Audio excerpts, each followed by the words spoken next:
This is a quick look at how I draw my favourite type of 3D letters in Procreate.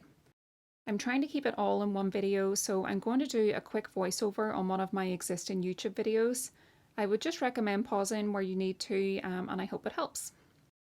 Okay, first I sketch the letters. I like to use my own handwriting a lot of the time, but anything will be fine. Then I'll draw over it with my chosen brush. I like to use the monoline brush a lot of the time, and I just blunt the edges with an eraser. I'll give my text an outline, and I try not to keep it too thin so I can use it as a little more separation between my letters and the background.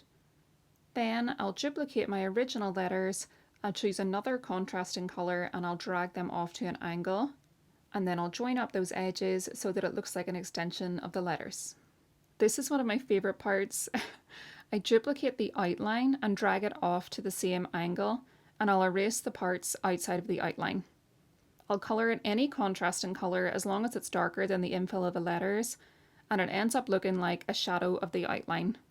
I just think it adds so much dimension in a really subtle way. I'll add some airbrush type highlights in the outline shadow, then I add a little highlight everywhere. This will be the outline of my letters, the outline of my shadows, anywhere there are lines and angles, just to get a little more definition.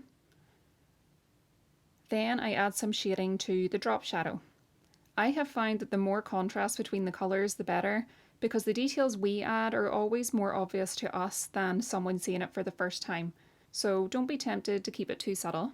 Finally, I duplicate my original letters one more time.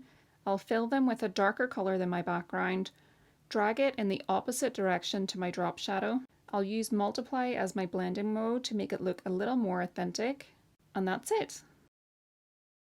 I really hope this was helpful. If you do have any questions, I'll do my best to answer those in the comments. Bye!